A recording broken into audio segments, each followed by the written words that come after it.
আপনাদের মাধ্যমেই অন্তর্বর্তীকালীন সরকারের প্রধান উপদেষ্টা মহোদয়কে জানাতে চাই 13ই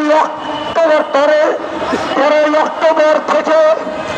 আজকে 3 নভেম্বর পর্যন্ত 21 দিন এই শিক্ষকরা যাদের থাকার কথা ছিল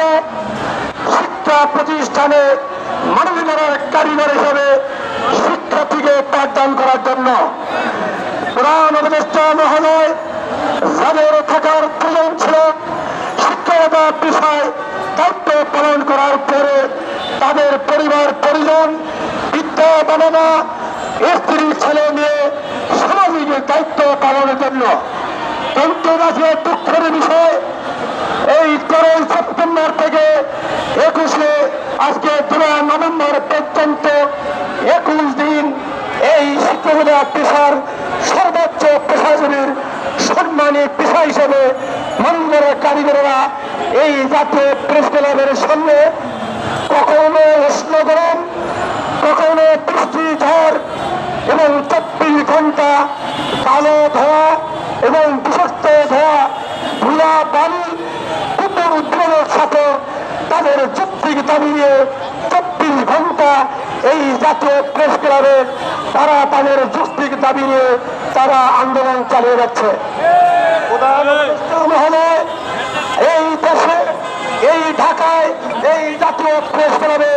কি আপনার অধীনস্থ কোন গোয়েন্দা এনএসআই কোন সিআইডি এবং ডিজিএফআই নিয়োগকৃত কি দায়িত্ব ছিল না? প্রধান উপদেষ্টা মহোদয় যদি না থেকে থাকে তাহলে এরা কি আপনাদের কাছে কোন নিউজ কোন তথ্য কোন তথ্য অন্যান্য শিক্ষকদের পক্ষ থেকে আপনাদের কি পঞ্চায়েতে তারা পায় তাদের কি দায়িত্ব থেকে আপনাদের কর্ম করে আপনাদের দপ্তরে এই যুক্তির দাবি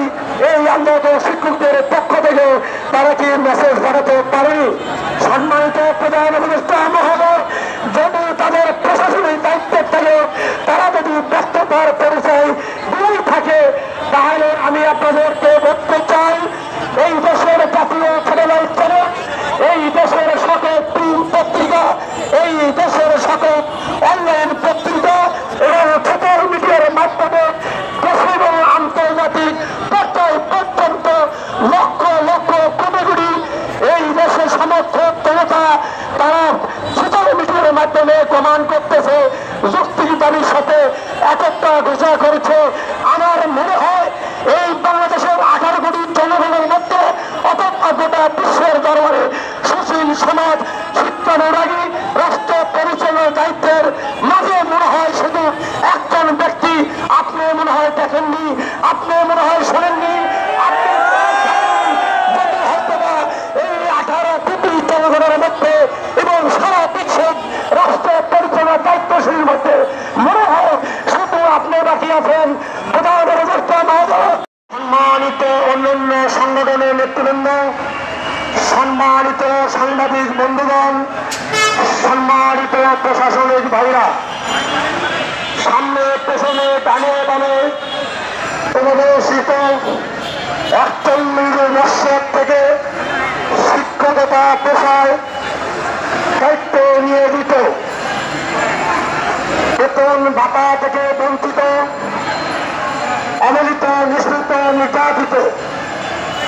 প্রযুক্তির দাবি আদায় করতে এসে বিভিন্ন কর্মসূচির পালনের সময় পুলিশ কর্তৃক লাঠি চার্জ এবং জল কামান গ্রেড হামলার আঘাতপ্রাপ্ত শিক্ষক শিক্ষিকা ভাই ও বোনেরা পাশাপাশি যে সকল এই অবহেলিত শিক্ষকদের আন্দোলনের সাথে যে সকল রাজনৈতিক নেতৃবৃন্দ যে সকল শিক্ষক সংগঠনের নেতৃবৃন্দ মানবাধিকার সংস্থা বিভিন্ন শিক্ষানুরাগী বুদ্ধিজীবী এবং এই দেশের আপামর জনতা এবং সর্বস্তরের সর্বশ্রেণীর শিক্ষা ডিপার্টমেন্টের শিক্ষক এবং ছাত্র জনতা আমাদের এই আন্দোলনরত অবহিত শিক্ষকদের দাবির সঙ্গে সহমত সমর্থন সংগতি প্রকাশ করে যারা সহযোগিতা প্রকাশ করেছেন তাদেরকে আমরা আমাদের ঐক্যজোট আন্দোলন বাস্তবায়ন কমিটি এবং আন্দোলনত শিক্ষকদের পক্ষ থেকে আন্তরিক অভিনন্দন ধন্যবাদ ও সালাম জানাচ্ছি।